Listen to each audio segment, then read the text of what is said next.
This is the CHGO Cubs podcast. My name is Corey. I am joined, as always, by Brendan. We are coming to you on Friday, January 19th, Brendan. So welcome into the Friday edition. We are not live this week for anyone asking, but as we always say, appreciate you in the live YouTube chat. Read the comments, read the feedback later. If you're listening on your podcast feed, wherever you get your podcasts, welcome in to the Friday edition.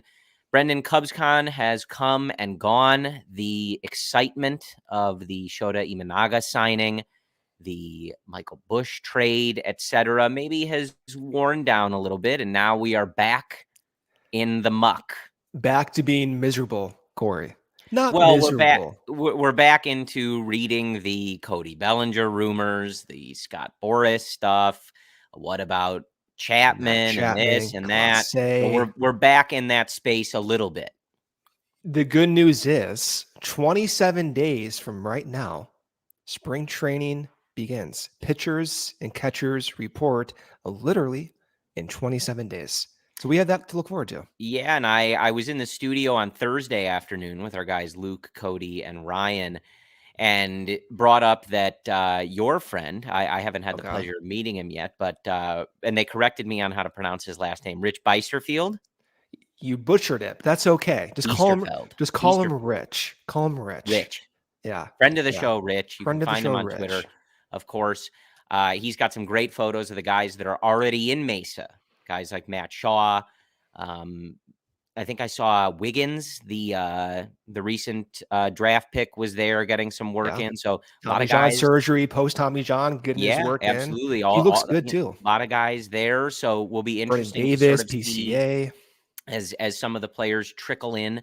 I'm assuming we'll start seeing Dansby Swanson fielding ground balls either in Mesa or somewhere else very soon. I think he doesn't field ground balls during the offseason. He only hits. Is that true? What I learned. That's what he said. Oh, interesting. Yeah. I mean, at some point, you just can't improve anymore. You've done it enough. You just saturate your He has the 10,000 hours required to be an expert. He's got more than that. He's got 100,000 hours. So, lot to talk about on this show. We will talk a little bit about, the CubsCon going on, in the aftermath, because Brendan and I, of course, this is our first time on since those festivities. We will talk about the third base discussion that remains ever present. Some comments from, even Craig Counsell on Christopher Morel's versatility, sort of having people reading into that again for like the millionth time. We'll talk about some bullpen stuff. As we started to record this, it kind of sounds like the Astros are circling the wagons with Josh Hader. It was kind of one of those when we started recording this, just for reference, we were getting those reports that come before the report that he is signing with the Astros. So is that true? Okay. Possibly. Sometimes those don't follow A to B, but that's what it seems. That's what it sounds like. Okay. So we'll talk about that. We'll talk about all of that. The first thing I want to talk about, Brendan, and I don't want to we don't have to give too much attention to where it came from, because that's giving them what they want. But I did talk to Cody on Thursday afternoon, and what he asked me for was a little more heated Brendan. He likes when you're able to rant and kind of go along with him. He appreciates it. Okay. So listen, we don't have to mention where it came from, but if you wanted to take a couple minutes to vehemently defend Nico Hoerner and explain why he should be in any top 10, any top 5. You're just setting me up to deliver a speech you could probably give in your sleep.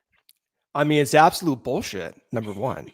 I mean, how do you make a list where one of your guys on that list has 300 major league plate appearances in Zach Geloff from Oakland. Great player, don't get me wrong. How do you make a list when, a 10-year-old can go to fangraphs.com? You don't even have to type in www anymore. Just fangraphs.com.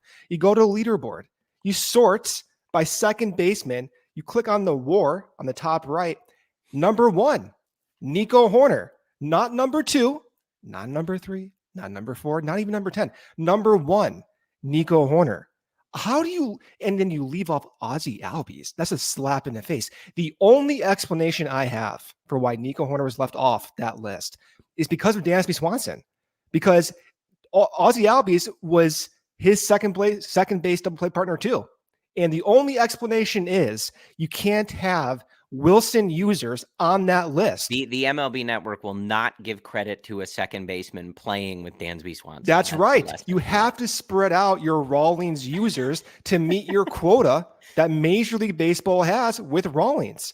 That's the only explanation, Corey. But it really, realistically, whoever's making those lists, you have the MLB Network. Some people may not know what we're talking about. The MLB Network put out a fan list that didn't have Nico at all for the top 10 second not basemen. Even Ozzie Albies, though. And their expert list, I'm not sure who compiled it, had Nico at 10th, which by any metric is just objectively wrong. I will say, if they're doing this intentionally to troll people, that's what I said. I was hoping they would do that so I can talk about this. I hate talking when people leave off Nico Hoerner or Dansby Swanson off these lists.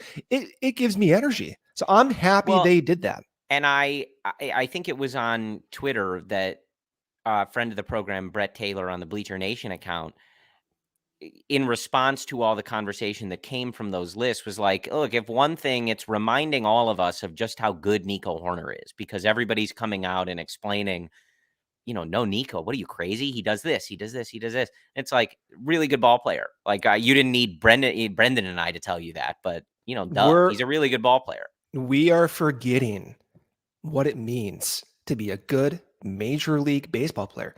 I'm worried about the future. I'm worried about these teenage kids coming up. They will never understand. I think this is an old head thing, I think. I mean, this was the people at the MLB Network. I don't think this has anything to do with you. Well, they should all be fired. Fire every single person at the MLB Network besides Plesac. I like Plesac. Our friend Plesac. Fire everyone else. I don't care. If there's ever a fireable offense, is what I saw. What was it, Wednesday night? Embarrassing. Yeah. If I were Major League Baseball, I would forget about the pitch clock changes. I would fire every single person as my first priority target. Get going, Theo.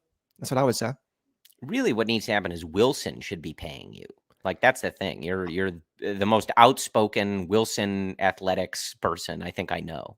They make a quality product. Listen, this is free advertising. I don't just advertise for the hell of it. Either I like the product or Okay. Anyway, Nico Hoerner, very good. Definitely within the top 10 and should be much higher in any second base list you're doing. Say again? You did probably laugh when you saw him that low because you knew what was going to come.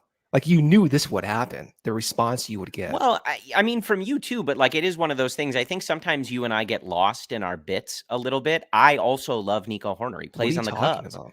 You know what I mean? You're not allowed to steal my bit. Right. See, that's what I mean. Like, when it was John Lester, it would be like, well, Brendan can't. Brendan is also allowed to like John Lester. They're on the same but I team. can't. I am only allotted a certain number of minutes to talk about John Lester. We can't steal each other's thing, but we are all rooting for the same team. Did you tweet that collage of Nico Hoerner today from the CHGO account? So Cody did, but obviously I made it. You're stealing my content. I knew that was from you. You're stealing my content. Whatever. Anyway, next, before we get into some of the offseason discussion, because again, a lot of this is just rumor, innuendo, projecting stuff, and we've done a lot of that. So we will do some of it because of what is being talked about the Cubs. I think it was Buster Olney said, executives expect them to win the rest of the offseason, which, as we talked on Thursday with Cody, Luke, and Ryan, like, all right, we'll do it already. We heard that at the beginning of the offseason too. So, like, Buster sure, Olney. But go ahead and do it. Two things. One, I would direct you to the CHGO Sports YouTube channel, CHGO Cubs Twitter page. We'll tweet out all these links. But our guys, I believe Luke, Ryan, and Jared were able to sit down with some of the Cubs at CubsCon and got some really great interviews. I know they've already aired a conversation with Jordan Wicks for sure, I think amongst others, and I think some of them are going to continue to trickle out. But really good stuff watching those interviews and some really great questions from the guys at the CHGO Cubs team from CubsCon weekend. So do check that out. Do seek out those interviews. I think some of them are being aired as part of the weekly shows. Then they'll go on the CHGO Sports YouTube channel. So do check those out. Second thing, because it's you and me, Brendan, we have to do this. Okay. We threatened reminiscing about random guys a couple weeks ago. So we don't have to do that. But when the they're pandering directly to you and me and Cody, I think. When the Chicago Cubs tell everyone that they are going to induct Aramis Ramirez and Kerry Wood into their Hall of Fame, I don't care if CubsCon was 3 weeks ago. It wasn't. But I don't care how outdated it is or how late Brendan and I are to the conversation because of when our show airs.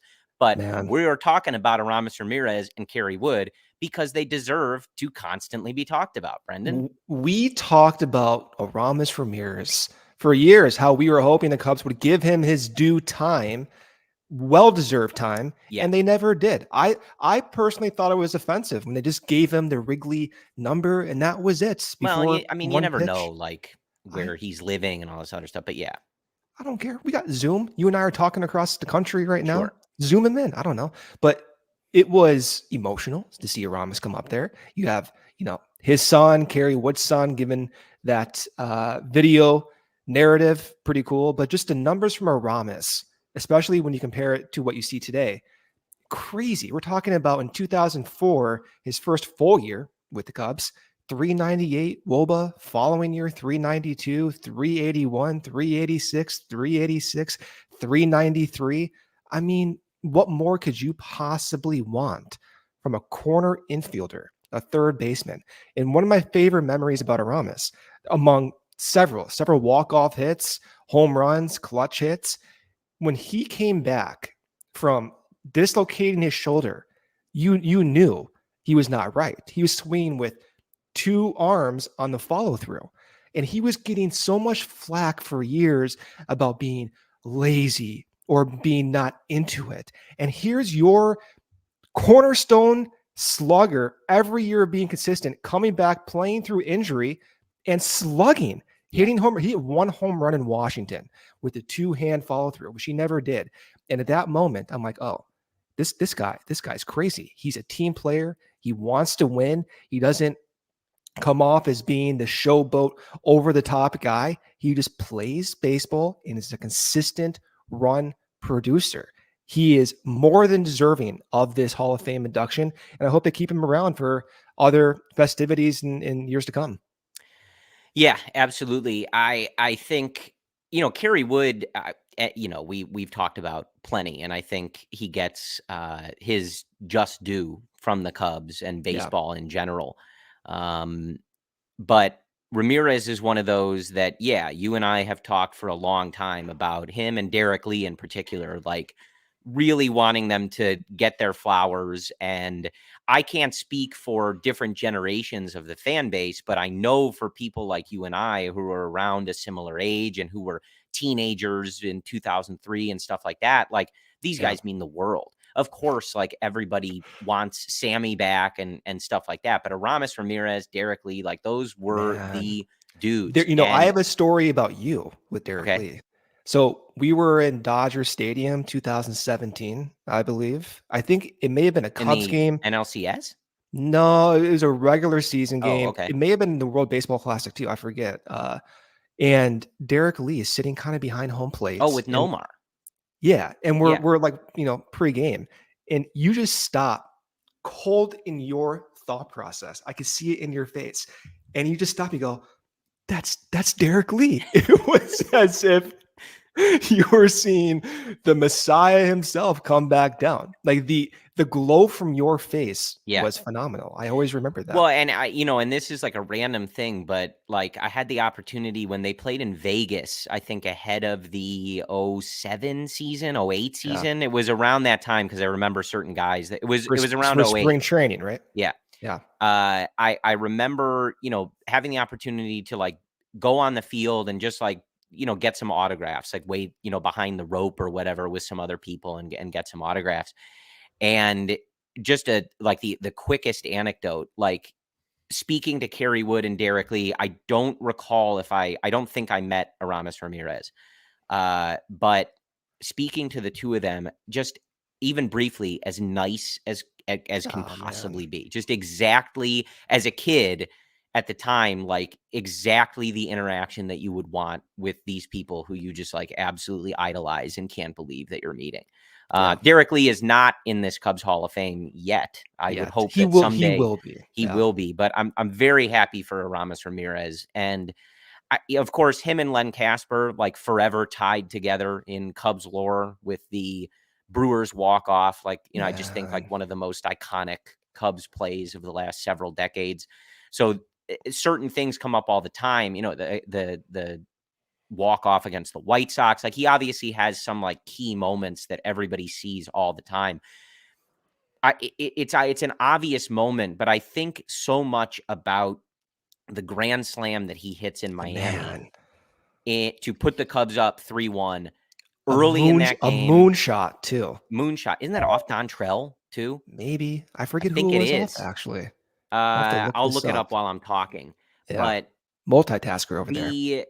the thing that jumps out about that especially is like this is a guy who comes over in that trade mid-season Yeah. and just absolutely delivers for that Yeah. team. And then of course goes on to build his own like, Cubs legend and career as he's starting this next season with the team. But like the way that he came over in a trade and just immediately injects life into that lineup, just something that I'll never Well, forget. the narrative too was the Cubs have not had a good third baseman since Ron Santo. I remember, you know, parents talking about this, grandparents talking about this, cousins, etc. So at my time growing up, 2003, 2004, having a good third baseman was something that other fans I saw wanted. And Aramis immediately filled that void too. And he was so smooth at third base. It was off Dontrell, by the way. So this is Man, like prime Dontrell Willis, and gosh. Ramirez is like, nah, I got it. I hated Dontrell Willis, man. You talk about a pitcher that put fear into my soul. Absolutely. Him and Josh Beckett, when they were in the bullpen, Yeah. man, I was a miserable mess. I hate those guys. Sorry. Yeah.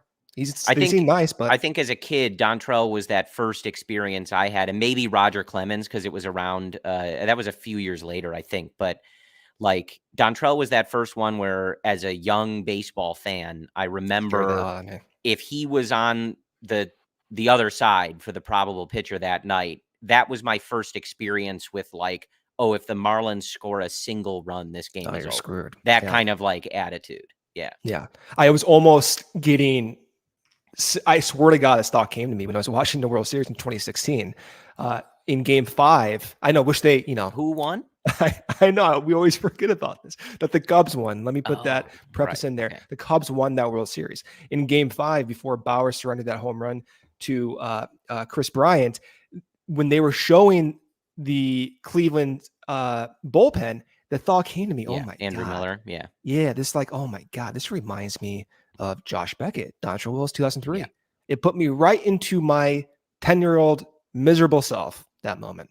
Yeah. But we won Well, that and World as Series. it would turn out, Andrew Miller was not unhittable. No. He was very gettable by what I don't remember at the time, a 38-year-old backup catcher. So yeah, David Ross. Anyway, very happy Legendary about the manager. Aramis Ramirez and Kerry Wood thing. And I'm excited that means throughout this season, we'll get more content from them. And then, of course, when they're actually inducted and they have that day at Wrigley Field, that'll be a really amazing day. So very happy for Aramis.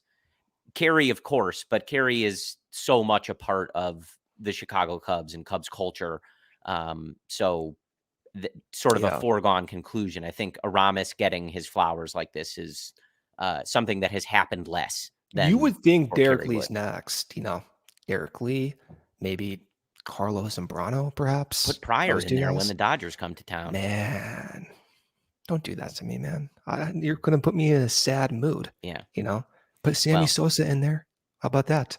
hey, I know. present company is all in favor of that. I know a lot of people have different opinions on that. That's a conversation for a different day. But I know. That's a long if conversation. Brendan and I had a vote, the vote would be yes. So Oh, absolutely. anyway, very happy about that. Like I said, the Cubs kind of pandering to us specifically. But I am very much looking forward to, digging into some. I'm sure Marquis will have some good old Aramis Ramirez highlights and stuff that we've forgotten. So I very much look forward to that. I'm watching because I was looking for it. Is it just going through the loop? It's the Grand Slam off Yeah, I Dontrell figured in it the was. 2003 NLCS is sort of playing in the background. And like, just, I'm remembering like the swag that Ramirez would have sometimes when he would hit the homers and watch him kind of Yeah, man. do He not leaned quite back a a little Sammy bit. hop, but like, shrugging the shoulders, like, Yeah. oh yeah, I got that. Like, Yeah. love He it. was understated, but there were times where he let a little bit of a shuffle He hop had go. that swag. Yeah. He was Yeah. understated, but he did have it. Yeah. Man. Anyway, since I assume Aramis Ramirez listens to this podcast, we Big love you, listener. Aramis. Oh, he did say his favorite player to watch is Nico Hoerner. So he understands. That's what I mean. When he's left off He's a this ball list, player's ball player. yes, Yeah. they're doing fans a disservice by not recognizing the greatness of Gold Glover. Yeah. Nico Hoerner. All right. So let's hit our first ad break here, and then we will come back. We'll come back and jump into the bullpen market a little bit. Just want to update on that, and then we'll keep going. First ad break here from CIRCA Sportsbook. Games will strive to be a -110 split on the CIRCA Sports menu, unlike other sportsbooks, which may use a -115 or a -120 split. CIRCA Sportsbook keeps as little money as possible on large market bets, especially compared to those other books. CIRCA Sports does not limit players based on their winnings. Every player has the same limits, unlike other books who do limit winning players. We encourage bettors to download and explore all other sporting bet apps available and compare the lines from each of those sport books. All aspects of the app are being run by the same team that runs the main CIRCA Sportsbook at CIRCA Resort and Casino in Las Vegas. Download the CIRCA Sports Illinois app at circasports.com/Illinois-app to sign up today. Also, be on the lookout for CIRCA events, watch parties, and tailgates. If you or somebody you know may have a gambling problem, call 1-800-GAMBLER, 1-800-426-2537, text GAMB to 833-234, or visit areyourreallyWinning.com. Second break here from Empire Today. With Empire Today, you get to shop at home convenience, the right product for your needs, with quick and professional installation and their low price guarantee. Empire Today is the best place to get new flooring. So, of course, they have copycats, but Empire can't be beaten on quality, service, speed. So competitors advertise low quality products that Empire simply will not carry. Empire won't promise the lowest prices because anyone who does that is putting flooring in your home that they would not put in theirs. Shopping for floors at a big box store can be frustrating. You might talk to someone today who was working in plumbing yesterday. Flooring is all Empire does. They live and breathe flooring. So you can be confident you're getting honest, upfront advice. Service, our own warranties, and if issue does arise, just call Empire. They service all warranties themselves. You won't have to track down a manufacturer's phone number. Empire will do it. Schedule a free in-home estimate today. All listeners can receive a $350 off discount when they use promo code CHGO. Restrictions do apply. See empiretoday.com/CHGO for details. All right, Brendan. So really just wanted to follow up on something I said at the beginning. And basically it was some of the local Astros beat talking about the Astros making a push for Josh Hader. And then, of course, Ken Rosenthal, is a local beat writer with The Athletic. Then, of course, Ken Rosenthal is like, here's the story on the connection. But usually, like, tomorrow, it'll be like, sources, Josh Hader in agreement with Astros. Not always, but typically when you see that specific smoke, especially kind of out of nowhere, it is usually a precursor. Oh, you see Ken Rosenthal putting his name on it, then, it's going to happen. So just bringing that up because it is something that has been connected to the Cubs. Obviously, they're looking in the relief market. And of course, Craig Counsell has experience with Josh Hader. You and I have talked a little bit about that specifically on the show on Thursday with Luke, Cody, and Ryan. Talked a little bit about some of the Emmanuel Clase rumors with the Guardians. Of course, we sort of started this offseason talking about Shane Bieber, and now we've kind of moved to their closer. I mentioned too a really good thread on Twitter from friend of the program, Greg Zumak, who was highlighting less costly options if the Cubs and Guardians were indeed trying to find some cost-controlled relievers that are not in that elite tier, but that would certainly help the Cubs bullpen. So I thought that was an interesting discussion too. If Hader is indeed off the market, which again, as I always say, check the timestamp of this podcast and remember I'm speaking as with the news I currently have. Let's say Hader does go to the Astros, which was not ever really something I don't think you and I were too particularly keen on, just given what the price might be for a 29-year-old who's been pretty remarkably consistent in his career in Hader. How would you like to see the Cubs continue to evaluate their bullpen? We heard from Jed Hoyer at CubsCon, and I did say this on the show on Thursday. He did the thing that you typically don't like, which is where he points out a serious flaw in his own roster. Just don't say and it. then we have to wait for hopefully him to address that. But he, if I was paraphrasing, the bullpen was really bad last year and a big part of why they didn't make the playoffs. And they need to make it better for this coming year. And they're not done doing that. So how would you like to see them go about that? When you think about what the price might be for Clase, is that something that you're interested in given his contract, his age, things like that? Or are you preferring maybe the alternative route that our friend Greg suggested, which is load up on some useful cost-controlled guys, but don't pay a premium either in dollars or in prospects for that upper tier of reliever? Yeah, it's a difficult question. It's always under my impression that these moves are made with consideration to the luxury tax. That's how it was last season with the Fulmer signing versus going out and spending more money at the time on, Andrew Chafin, for example. This offseason, right now, the Cubs currently stand at $40 million with the Imanaga signing underneath that first tier of the luxury tax. So $40 million, that's a lot of money that you can, in theory, devote to Josh Hader. At the same time, he could be making $20 million per year, which might restrict the Cubs' ability then to bring in Bellinger in addition to maybe another depth piece in the form of a starting pitcher, reliever, or position player as well. I see the market. I see Clase. I see the value in having a consistent reliever in Clase. At the same time, I also do have concerns and questions about projecting Clase for the next 3 years because the price tag to get someone like him, his value, is supposedly pretty high. Of course, I want a Clase on the Cubs. I'd be stupid to say he doesn't make sense. Yeah. The goal is to get someone as good as him. Is it going to cost Cade Horton? Is it going to cost Owen Casey? Is it going to cost some of these higher prospects? I'm not sure. I don't know what the value. If it does, no, just come on for a relief pitcher. No way. I'm not doing that. And I understand we talked about it on the show on Thursday. He's under contract, I think, until 2026 for an average of $4 million a year, and then an option from the club in 27 and 28. So it's a very friendly contract if he is that level of reliever. But it depends Horton, it depends what Cade Horton for a reliever, and I know you're not saying to do that, but come on, hang up the phone right away. No way.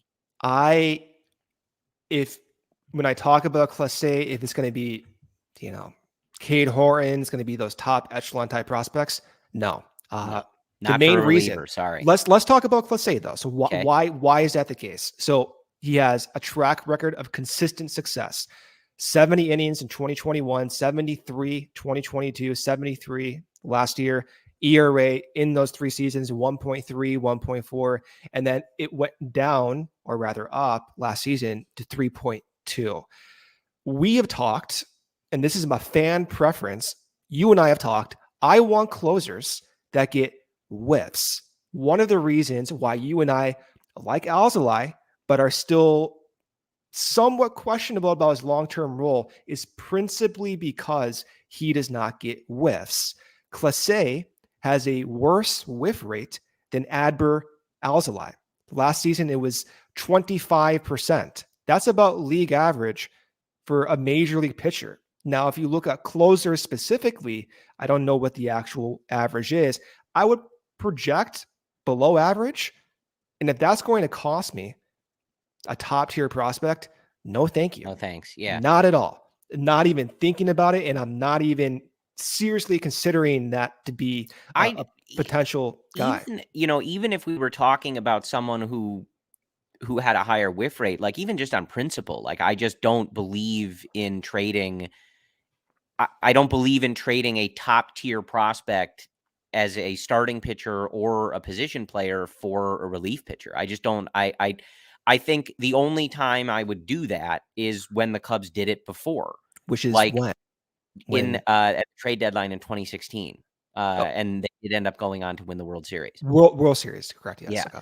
So that's the only time, just on principle. Now, again, like each move is not the same. Each, if we're talking about a pitching prospect and a relief pitcher, of course, there may be combinations of this where you could create it, and I would say yes. But I'm saying as a general principle, unless you're acquiring a relief pitcher that you genuinely believe is like the last piece that's pushing you over to win the World Series, you're looking across at the Braves, the Dodgers, the rest of the National League, and you're saying the one thing this team needs to be better than them, to beat these teams in the playoffs, is a closer. Then at the deadline, that's a different discussion, because you're talking about a particular opportunity to win a title. Where the Cubs are at right now with the amount of holes that they have, and really with how like weak the state of the division is, it doesn't mean this team shouldn't get better, but like top prospects for a closer, no, I'm not doing it. I'm not even entertaining it. Yeah, the question, you never want to trade prospects for relievers. That's fair, but if you really think about what you're getting in return, relievers of Clase's value are extremely valuable. So sure. I don't want to downgrade diminish that. Yeah. So I mean, for Clase, if you look at just a wins perspective, 2.2 WAR in 21, 2.3 in 22, and 1.7 last year in just 70 innings in the highest leverage of moments. There is incredible value there. Yeah. Where I'm reserved with relievers is that baseball has changed so much in the past 6-7 years. And as a result, it's difficult for me to envision long-term relievers having consistent success. And simultaneously, if we talk about projecting guys in the future on this team, we're talking about what are the alternatives. An example with Bush and Bellinger. What are the alternatives to Bellinger? One of them now is Bush. Likewise, what are the alternatives to Clase? The alternative is, well, the Cubs have had this capacity to produce high leverage relievers at unexpected rates. Does that mean don't go out and sign relievers? No, but you still have to consider what is the likelihood you can get a Clase equivalent without giving up substantial value in the form of a top 10, top 20 prospect. And because of that, because there is a possibility that does happen, I would be shocked if Jed actually goes and trades Clase. And I would agree with Greg Zumak, whose tweet thread this morning was good, looking at lower budget type options. Well, and again, I believe the Cubs can win that way. Of course, you want an elite dominant closer and lights out bullpen, et cetera. But one of the things that held them back last year was really just not having enough trustworthy guys that could get outs, not necessarily guys that were elite, super number one tier relievers, just reliable guys that could consistently get outs. By the end of the season, they had about 3. And then when those guys wore down or got hurt, it went from 3 to 2 to 1 to 0. It felt like by the end of it.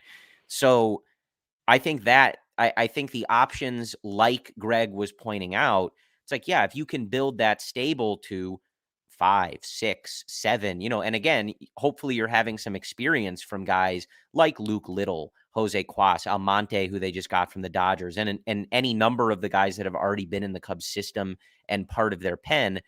You do hope you can piece some of that together better than you did last year. Now, again, they do need to continue to go out and add depth, but I'm agreeing with you that I don't think the need is pressing to the point that you have to panic and give up some of your top prospects for a reliever. It's just It all not. depends. It all depends what they do too with the rest of the roster. If you're going to go out and get a reliever, and it's going to prohibit you from getting other guys, then you have to question that. And Yeah. given how Judge operated, I expect that to not happen. I think the interesting part with Clase, though, is that, at $4 million a year, like, I don't think that's preventing anybody from doing anything. No, but given how risk averse this front office has been, yeah, I look at Clase's profile, just being a reliever in general in modern baseball without getting whiffs introduces a degree of risk that the front office has not accepted in the past 2-3 years. I'd be floored if they do that. And you look at someone like Robert Stephenson, for example. I was just going to say that. Yeah. I can read your mind. He's someone I'm interested in for sure. But how he became the target that you and I are talking about is also worth mentioning. How did he become Robert Stephenson, this 30-year-old reliever who now might make $10-12 million per year, entering age now 31?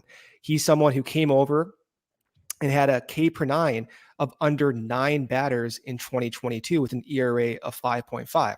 All of a sudden, this 31-year-old is going to be making $10-12 million per year. How he did it is based on a developmental system in Tampa Bay that leveraged and optimized every single ounce of potential in him. He got acquired by Tampa. Immediately, Tampa says, you know what? Your cutter's kind of interesting. He didn't throw a cutter in April or May. He was throwing cutters at 75% rates with Tampa Bay, Corey. This is someone who developed a new pitch with a new team, and that became a dominant pitch type. So with Robert Stephenson, yeah, I'm interested in him. But again, 10 million, 12 million, the history, the age, there's a degree of uncertainty there that even for that price tag, I'm not particularly thrilled about. So I don't know. It depends on who the alternative guys are. If it means the Cubs are going to go out to Cleveland and get some of those mid-tier guys with potential and give up mid-tier prospects, that is my preference, even as crazy as it sounds, giving out 10, 12, 14 million for Stephenson over a 2-year deal. For a 1-year deal, sure, give him like 15, 20 million. I'm fine with that. I think my hope for it is that Jed doesn't overcorrect, and I don't expect him to, because that's not really his MO. The bullpen wasn't good enough last year. They should have addressed it at the deadline. It was really obvious that it was going to wear down and was not going to be trustworthy in exactly the way that it played out. But at the same time, and that was kind of my concern with like the Hader situation, which again, as you and I record this, is technically still unresolved. By the way, Hader sucked in San Diego when he got traded. I mean, he was awful. Well, San Diego has bad vibes. I don't know. He was awful. He had like a 7 ERA in that second half in 2022. He got demoted. He couldn't locate a fastball. No? Last year, he was great. 2022, he was traded from Milwaukee to San Diego. He was the worst pitcher on that staff. I watched those San Diego games every day. I don't know if I trust anything that goes on there. So, well, don't careful. They? Yeah, they do have weird vibes, but I'm just saying that's part of the equation. Team, not that I know you live in the city. That's not what I meant. Well, sometimes it's hard to tell with you, but from a baseball perspective, in Hader, that's part of the equation too. You have to factor that in. Oh, he had 2 months where he was demoted, where he lost his closer gig, where he couldn't locate a fastball. What is the likelihood that happens? You don't want to ride the Craig Kimbrell roller coaster again? Oh my God! But that was different. That was only for 13 million per year. No, I was saying in terms of like, there's a moment where it's like, this guy doesn't look like he knows where the ball is going anymore. But at least he's going to cost half the price as Hader was. Random question. Let me finish my thought, and then I'll random question. What I was saying is I don't want Jed to overcorrect. The bullpen was if you had to pick an Achilles heel for this team last year, I think it was the bullpen, especially in the second half, especially in that September collapse. Yeah. That to me, the best strategy is to make it better, not to panic and spend a ton of money or go out and try to make the biggest splash to make it better. Just make it better. And you can make it better by making several smaller moves that ultimately make the entire thing, the entire system better. But it's not something where you just go get the most expensive reliever that you can or pay the biggest price in a trade because the bullpen cost us a season last year. Like, I don't think it's that dire, and that's not usually the best way to address problems. So that was part of my reservation with Hader in the first place. Like, if he was who he was last year and who he was in Milwaukee, of course you want that in the Cubs bullpen. Again, I don't like him, so I wasn't rooting for this deal. It was weird on that Thursday in the chat. I was like, I don't like him. And, you know, some people brought up the tweets, which of course is part of the reason, but the main reason, he was the Brewers closer for like 6 years. Why would I like the guy? I don't like his body language. Some of the folks in the chat were like, why doesn't he like Josh Hader? Why would I like Josh Hader? Give me one reason to like Josh Hader. Like, I don't really understand any baseball players other than the Cubs. There's only a few that actually he gave up a homer to Ildemaro Vargas. That was cool. Yeah, that was something I liked about Josh Hader. But Jason Hayward he was the too. Brewers closer during their like best period. Why would I like him? I don't understand. He's a schmuck. I don't want him. Right? And yeah. Anyway, all I was saying was part of my reservation with it was this might be a big contract. He's only 29. There's probably going to be a big market for him. I don't want to overpay just because the bullpen cost us a playoff spot or was one of the big reasons for it last year. You can make the bullpen better without like going crazy to fix it. Don't course correct. It's all contextual too. Yeah. If this team were a 92-win team, then Hader at 20 million, I might consider that. But we have to add context does matter. Yeah. We have to and they still have other stuff to do in this offseason. We have to add 8 wins somehow to even get to that point. So the question I was going to ask you before we jump to our second ad break here was in the middle of that 2020 season when or 2019, right? But 2020 was the beginning portion when Craig couldn't find the strike zone. Yeah. If I'm remembering correctly. Yes, that's correct. The end of 2019, he was just serving up homers. But beginning 2020, couldn't find the strike zone. In that moment, if I had told you, not only did he figure it out with the Cubs to the point that he gets traded, they have value in him enough to trade him at the deadline. But then a few years later, one of the best teams in the American League would give him a contract to come in and be his closer like 4 years from that point. When you were watching him throw the ball nowhere near the strike zone, would you have believed me if I told you that? No, I wouldn't have. I was on record as being like, this guy's toast. I can't believe he's still pitching, let alone demanding that type of value. He's the outlier. He's the outlier. Yeah. But I mean, to my credit though, I forecasted his value for the Cubs. You threw him in the garbage can in 2019. Yes. And there was this audio record of that. You hated Craig Kimbrel. I was off it. Yes, that is true. Yeah.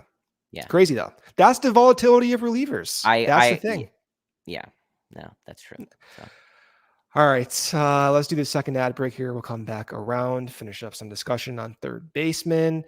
First ad break here from our sponsor, Midtown Athletic. Midtown Athletic Club. I've seen those pictures, videos of all their locations. You have the Palatine location in the northwest suburb, Bannockburn, Willowbrook, Midtown Athletic Club and Hotel in the middle of Bucktown and Lincoln Park. They launched a multi-million-dollar transformation of the club, which will be complete sometime in early 2024. And they're offering no initiation fees this January at their Bannockburn, Palatine, and Willowbrook locations. Again, I've seen all those photos. It looks pristine, luxurious. They have something for everyone. That if you're single, if you are a family guy, just looking to make lifestyle changes or get into holistic wellness, well, Midtown is for you. They have amazing outdoor and indoor pools as well, hot tubs. They have yoga, they have boxing, ride, spin, and cycling courses, cross training. They have group exercise classes for whatever fits your style. They also have the best tennis course and programming in the sport. Midtown has indoor, outdoor tennis, pickleball, and paddle tennis. They are USDA professional quality. all the way. CHGO Bears and the CHGO Sports Podcast will be filming live from the Midtown Bannockburn on Thursday, the 25th. Guests of the show are complimentary that day, so go check it out. Again, on the 25th, check out the space and catch their show. Head over to midtown.com/CHGO to find out more and to tour the Midtown Athletic Club nearest you. Okay, second break here from our wonderful sponsor, CDJR. Are you in the market for a new vehicle? If you are, then we have great news for you. Our partner, Ray Chrysler Dodge Jeep Ram in Fox Lake, is starting their Ray Resolution with you with the Start Something New sales event. And you know what that means? You'll be able to shop incredible savings on new vehicles in stock because they want to clear the lot to make a room for all those brand new 2024 vehicles. For a limited time, get up to $9,000 off new Jeep models with dealer discount. And that's not all. Shop all their last call on remaining 2023 Dodge Challenger and Charger models, including Hellcats, Scat Packs, and more. Dodge is the most powerful muscle car brand, so you don't want to miss out on their last call with over 20 Dodge muscle cars to choose from. At Ray CDJR, you'll always be able to shop one of Chicagoland's largest inventories and drive home with more money in your pocket than you'd expect. Thanks to Ray's Price Promise. Don't miss out. Shop great deals all month long and save big because Ray CDJR makes buying a new vehicle more affordable than ever. Fans can get a free oil change when you mention CHGO at the service center or mention CHGO when you book online at raycdjr.com/service. But you have to schedule before January 31st. Again, if you are in the market for a new vehicle, then you have to check out the team at Ray Chrysler Dodge Jeep and Ram because they are the only team we recommend. Visit them on Route 12 in Fox Lake. And for more information, visit Ray CDJR in Fox Lake or raycdjr.com, serving the community since 1963. All right, Brendan. So want to talk a little bit about third base, and we'll start the conversation. You and I think the rest of the CHGO Cubs team, we've talked a lot about Christopher Morel. So I don't want to center this conversation too much on Christopher Morel specifically, but I will read these quotes about Christopher Morel because I think it sets up the rest of the conversation. So from CubsCon, we had Craig Counsell talking about Christopher Morel. He said, quote, "We're going to have to at some point decide where we focus a lot of the work on with Christopher. And we might get that wrong at the start, but his versatility is something that is going to get him on the field that I think gives the team a floor, if that makes sense." So then I love that quote. I love that quote. Then Carter Hawkins. Okay. What did he say? Counsell ended that quote by saying, "That's what versatile players do. And that's what I think Christopher is going to do for the Cubs," talking about, different days, different positions, guys need a rest, things like that, and making a... Before you read Carter's quote, just quick interjection. What he was describing, Counsell, was a fail-fast approach. And he used to preface, at some point, we are going to have to ... That's exactly the process I was hoping the Cubs would deploy over the past 2 years to get to the point where they're saying, at some point, we may fail at first, but they didn't do that for some of their guys, including Morel, including Mervis. That's what the differentiating factor with Counsell is. I think you're going to get more aggression and more willingness to try new things. And if it fails, that's a good thing. You cross it out and you start to iterate over and over again. Yes. Agreed. So one of my main takeaways from CubsCon was Craig Counsell's a genius. Craig Counsell is great. He's a genius. He's great. He's got the personality stuff he says is very good. And again, it was one of those things where, not to relitigate the David Ross stuff or anything like that, but one of the main things that I didn't like about Ross was when I didn't agree with some of his decisions, I didn't find his answers on them to be particularly satisfactory or convincing. Thinking about like the wisdom bunt or things like that. Like, I just remember his answers not really explaining his position in a way that I went, oh, I didn't consider that. Ryan Herrera can explain it better for you if you're really curious about some of Sean those choices. Caselli's going to love that joke. But something I've liked about Craig in the early going is he's very thorough and articulate in his thoughts and strategies and the way he's going about certain decisions. Doesn't necessarily mean he's always going to be right, but when I read his thought process on things, you have the feeling of like, this guy's smarter than me. He has a really well thought out reason for doing it. And so go ahead. I'm going to trust him. With Ross, a lot of the time it was like, I don't really get that feeling. He doesn't have a lot of like conviction or theory behind what he's saying. It was just like, yeah, he's a gritty guy. We wanted him to get going, and it's like, well, that's not really an answer to something, So Yeah, and I always thought Counsell was this nerdy guy or whatever. He has personality. He was wearing like a hoodie underneath yeah. a blazer. I'm like, who the hell is this guy? He's wearing like Well, I mean, Jordans on listen, to be stage. fair, like, Dansby's showing up. Pedro Strop God, was well, yeah. also in the building. You got to up your style game at I mean, he's CubsCon. definitely did. Maybe I was past surprised. years, past teams, the standard may have been a little Yeah. lower, a little different.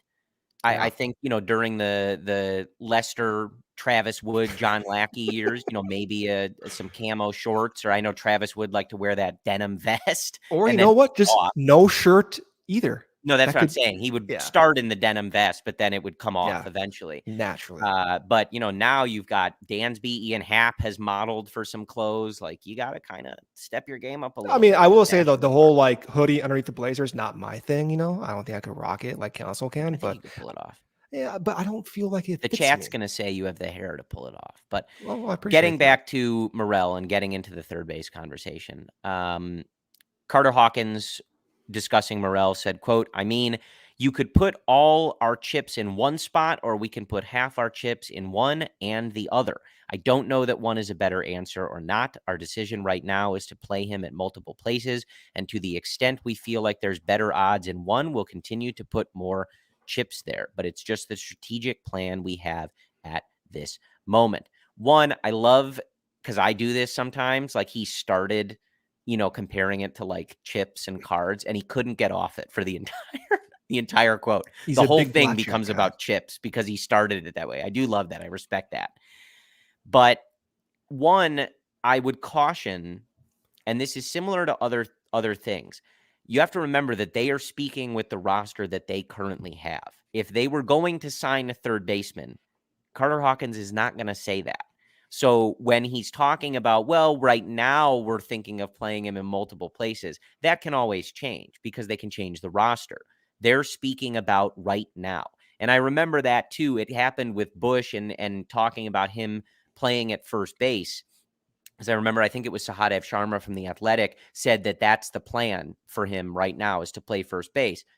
Operative word, right now. If they Yeah. sign a first baseman, then he might play somewhere else. As the Yeah. roster currently is constructed, his best opportunity would be at first base. So card is always subject to change. That's the main lesson here. But when they're speaking, they're not going to tip their hand about other moves they might make. Right now, they would probably all say PCA and Talkman are playing center field, unless Cody Bellinger walks through the door, So just keep that in mind. I don't mind this. I know we've wanted them to find Morel a position, but this is clearly something that everyone in the organization is thinking about. Now you have Craig Counsell, who prior was an outside voice coming in, and he's offering his opinion. So I'm going to let them figure this out with Christopher. Obviously, like you, I wish they had just planted him at third base 2 years ago, and maybe we wouldn't be having this discussion, but we'll see where they go from here. Now, the question from that goes, if Morel is roving around, even in their plan right now, if he's roving around, who is playing third base every day? Do they look at someone like Matt Chapman and hope that that market, like they're hoping with Cody Bellinger, just doesn't come to those two players and instead comes to Jed Hoyer? Perhaps. I'm not sure. Do they plan on some sort of platoon like they did last year with some of the same guys? I'm not sure. The only thing I'm going to say, and I'm just going to get this out of the way because I want you to talk about Chapman or some other things. Don't say his name. No, I'm going to, because I want to be on record on this. I don't care what they do the rest of this offseason. If this team starts the year giving reps at third base, starting reps to Nick Madrigal, I am going to be furious. Absolutely furious. Thank you. Thank you for You're at welcome. least Yeah, not letting me go off on that tangent. You're welcome. Thank you. The Chicago Cubs can do better than a third baseman that can't hit at a league average level and can't hit the ball to the warning track. I commend Fine depth player, starting third baseman. Yeah. No. I commend Madrigal's attitude. I commend him for learning the position admirably, performing well defensively. Guy can't hit for me. This is the Chicago Cubs in a weak division. You have to do better because the projection offensively is so shallow. It's a Great disservice. Fine platoon. Sure. Yes. But it's a disservice to the entire roster. I guess what I'm saying is that whatever moves they make, you cannot go into the season saying like, yeah, we're going to split time with Madrigal and Mastrobuoni. No. It's a good question, though. What do they do at third base right now? Patrick Wisdom, Christopher Morel, Nick Madrigal is part of that equation, despite our reservations. So is Mastrobuoni. Yeah. And athletically, it does appear as if Mastrobuoni is a little bit more. It's all relative, so don't twist these words, but higher ceiling, given he can play multiple positions with a little bit more fast twitchiness. He's played shortstop very recently, second base, third base, has a better propensity to drive the ball gap to gap. So those are the four guys: Mastrobuoni, Madrigal, Wisdom, and Morel. If you give Counsell those four options, I would bet he can figure it out. I'm not going to lie. I think the way Wisdom can be used against lefties for a platoon situation does make some sense, but bear with me. But what are the alternatives on the market? One alternative is Matt Chapman. You are working yourself up in a tizzy. No, I'm working myself up because as we're talking about this, it's like right now we're only hoping that they bring back Bellinger. We haven't even added anything else on offense. That Bush, sure, but like they don't have Bellinger. So if they re-sign Bellinger, they've gotten back to around the level of the end of last year. We've said a bunch. Don't compare it to April of 2023. It's not really the same offensive group. If that's all they do, and third base is the same group of platoon players, I'm not going to be particularly pleased with that. The team's not in a better spot. The team's only in a better spot if PCA immediately turns into the player you've dreamed on and Michael Bush starts to hit. Listen. I'm not arguing at you. I'm not arguing with you. I'm arguing at you. Okay, that's an interesting way of putting it. If you want to be explicit, the Cubs have the 17th projected offensive WAR in Major League Baseball. I don't care how they become a top 7 team. But you have to get there. I don't care if they go into the year with those four guys at third base, if they figure it out around the diamond. I don't care how it happens. Yeah. But if you look at the current roster right now, the voids on this team are threefold: third base, center field, and first base. There's not enough stability at the top tier at the projection to justify any of these guys. If you want to win the division, if you go into the year with this current roster, it's stupid to bet on those four third basemen. It's stupid to bet on Bush, Mervis, and PCA as well. This is not good enough. A 17th projected WAR right now is not good enough. Yeah. So does that mean going out and signing Matt Chapman? Maybe. For $20 million? Yes, maybe. Does it mean you sign Chapman and Bellinger and you make these crazy trades and you risk it and you go above the second and third tier of the luxury tax? Maybe, if the opportunity is there. This is what I will say, though, where I always think about this, and especially when you use the metaphor with the chips and Carter Hawkins. In the back of my mind, am reserved about the front office because sometimes I feel as if they have a better understanding of probability than what actually is represented by reality. And I feel as if sometimes they make moves based on a higher degree of confidence in some of these probabilities and projections, but I don't really think that's necessarily the case. And where I would like them to be different is taking a little bit more risk. And that's risk at the developmental level, which they're starting to do in drafting guys and having Dan Kantrovitz and promoting some of their internal guys developmentally. But I need more risk from this front office. I can't go into a year as an 87-win team right now, Corey. And that is probably the likely outcome. But if they can go out and improve elsewhere at third base to push that tier of win projection 90, sure. I'm fine with Chapman, and I'm also fine with those four third basemen, but it has to come Those improvements have to come elsewhere. Yeah. You're working me up. Well, no, I mean, it's just the conversation. We've also seen a lot that Matt Shaw is working exclusively at third base, and Is that perhaps is that a fair assessment though? I feel like with the front office, especially with the Imanaga signings and the Bush trade and everything, I keep saying this. Like the front office is making good moves. I like generally what they're doing, but I really feel as if there's not enough pushback sometimes where I feel in on what I what? well, not from you specifically, but just generally speaking, sometimes I feel as if we talk about these moves as if there's only a certain like a multiple choice test where you pick Oh, A, B, sure. C, D. Yeah. And I'm talking about, I want someone to write the damn dissertation. I want someone to put the book out where they're changing the game. I don't want the front office to, let's use Carter Hawkins' analogy, play by the book. I don't want to just double down when the dealer's showing 11. I don't want to hit when the dealer's showing 16, even though my odds suck. I want to rewrite the book. So my expectation for the front office is go out and do some crazy stuff. And we've yet to see that. These moves are great. Imanaga signing is awesome for $52 million. I love that.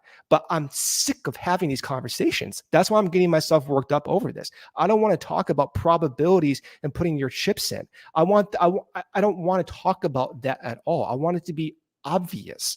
And how you get there, I don't know, but it's not A, B, C, or D. And I feel as if sometimes we don't talk about it like that. It's always like, oh, well, what else could be done? What are you suggesting? What are you proposing? I hate having those conversations. No, I hear you. I think, what got me even just worked up or thinking about it is just, again, like they don't have Cody Bellinger back. So they're not at that level. And you're talking about a position where it's the same group as last year. Like, so the offense isn't better at all. So that just isn't going to work for me. You know And what again, you know what the counter to that Cody is? Bellinger is not walking through that door yet. Yeah. But you know what the counter to that point is? Hit me.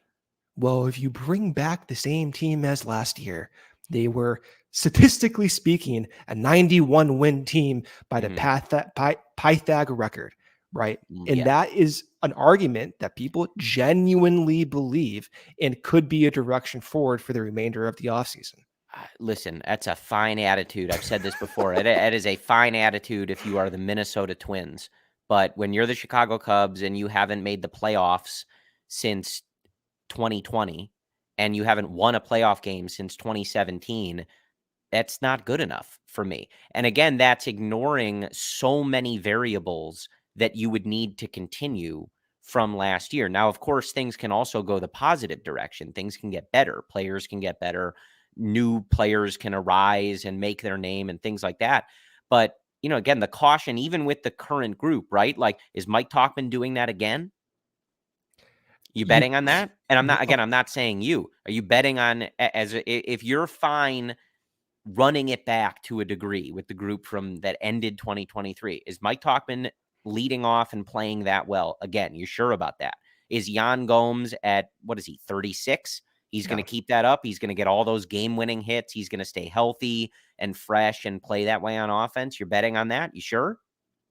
Okay. Yeah. Like, which Say, I'm a believer that Say is the guy he was in the last 2 months. But if you're just running it all back, you better be damn sure about that. Yeah. So and you'll be judged on that too. There is a lot of volatility in that. I believe Justin Steele will get better as time goes on. But he also just delivered you an almost Cy Young season. Are you getting that again? Is Imanaga going to give you what Stroman gave you even in the starts that he was out there? Who knows? So like that's my thing. When we're talking about, certain parts, or it was fine last year, like, was it? And is it going to happen again? Like the whole point is, like, you need to get better and add some assurances to that. And to your point, we can talk about this. It is a 91 win team last year. Their output was a 91 win team, but baseball is a stupid sport. If this team goes into the season again with the same roster, and let's say their Pythag record again is 91, there's still too much uncertainty to leave up for chance and randomness. So in order to compensate for that, you need to significantly push your win projection. And again, you have to think about 2025 and 2026 and 2027. And I understand all of that, but sometimes you don't project 25 or 26 well. And you look back on these win windows and you think, damn, I should have pushed in, to Carter's metaphor, my chips in a little bit more. Maybe it made a little bit more sense to spend money at the trade deadline in 23 to get that reliever. And maybe your 85 win Cubs would have beat the 84 win D-backs NL pennant winners, Corey. And that's where I get a little uncomfortable talking about all this. So look, I'm not saying, I'm iffy on unless the Matt Chapman market comes to Jed. I've been iffy on that the whole time. But I will not be content with their offensive additions being Cody Bellinger and Michael Busch and nothing else. That isn't what we talked about when we started the offseason. That seems like the likely outcome. All right. Where else are you going to improve? Through the trade market? You sign Bellinger. Who else are you going to get in the trade on the free agent market? That's it. It's just Bellinger. Rhys Hoskins perhaps, but then where does Busch play? Where does Morel play? And now you have to put Morel at third base. Listen, I hear you, but you know what I'm saying. Like, I mean, if you only bring back Cody Bellinger and you put Michael Busch at first base, and Patrick Wisdom is starting at third base, and it's not a knock on some of these players. I think the group at third base has real complementary value. I think they're good bench pieces, and they offer different looks. Patrick Wisdom, even just those three players like Wisdom, Madrigal, and Mastrobuoni, they all can provide different things to a winning ball club. But as starters, as guys that you're leaning on at a corner position on a team that already doesn't have enough power and slug, no. I know. No. My answer is no.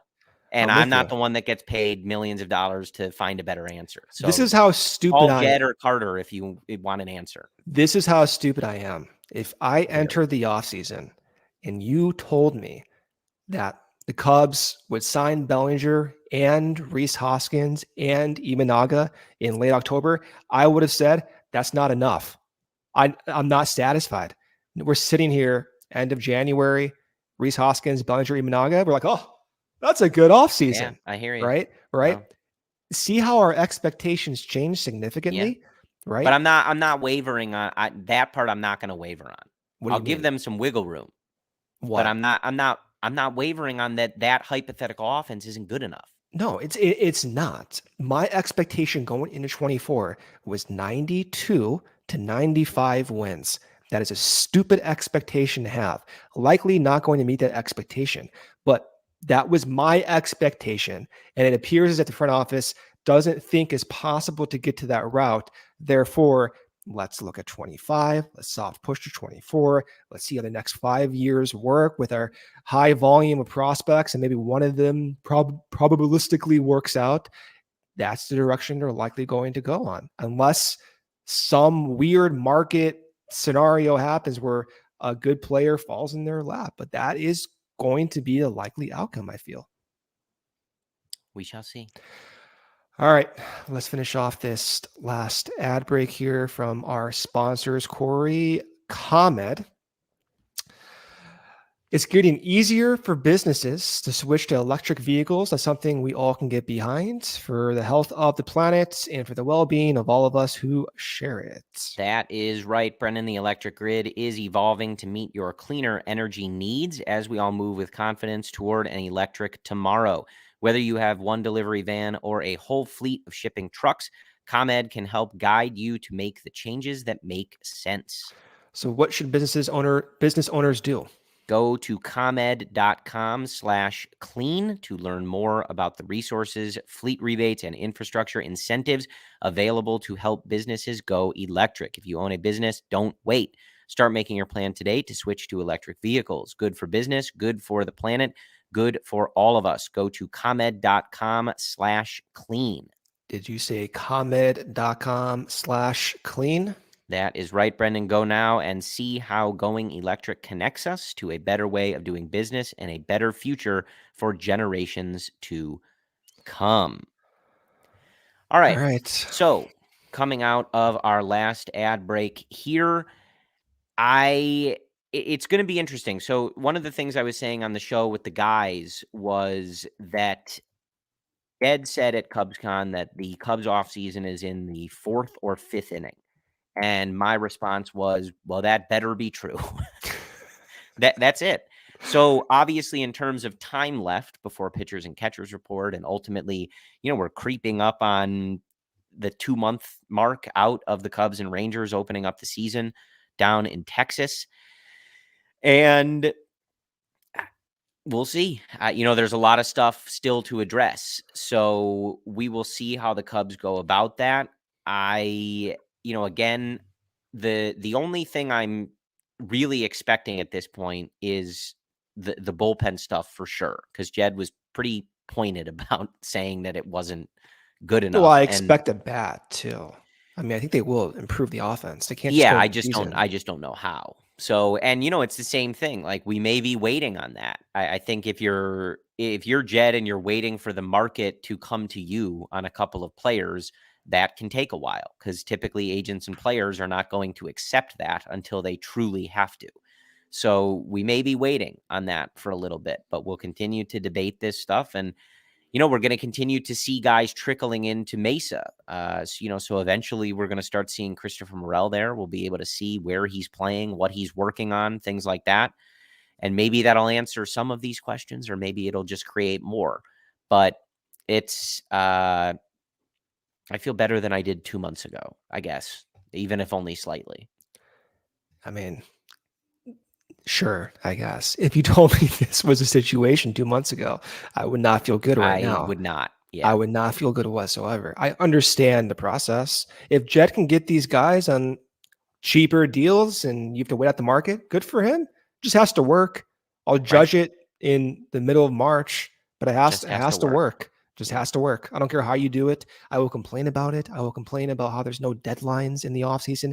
Even Jed Hoerner himself is complaining about how there's no deadlines in the offseason. So yeah, I'll complain about it. But if this is how he believes is the best path forward for a 24 winner, okay, let's just see it happen then. Yeah. So we shall see. As I said earlier, but if you missed it, do go to the CHGO Sports YouTube page. Of course, you should be subscribed already. But really great stuff from the team from CubsCon. Like I said, I know they did an interview with Jordan Wicks. I saw an interview with Mike Talkman. And there's more to come from the crew that was over at CubsCon. They did a really great job. So check out those interviews. Brendan and I will be back with you next Friday, hopefully with a single signing or something. I doubt it. I doubt it. I would take a low-level reliever trade even. Can I interest you in a backup catcher? No, we have plenty of them. Okay. Maybe that's the new market inefficiency, Brendan. Backup catchers?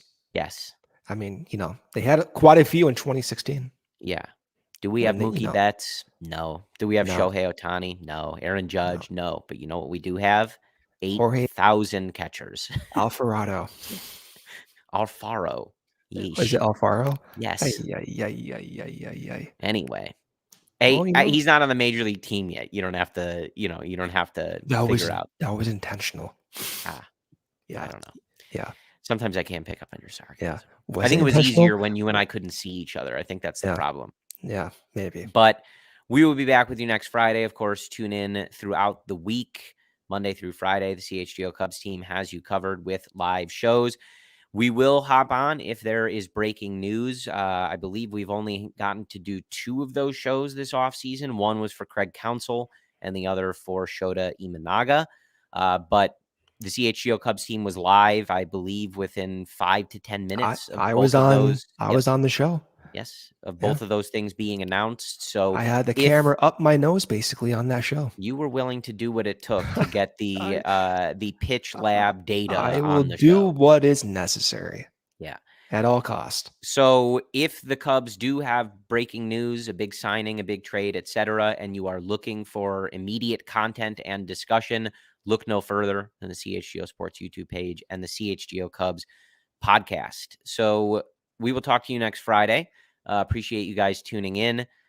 Thank you as always. We will talk to you again soon. And as always, go Cubs.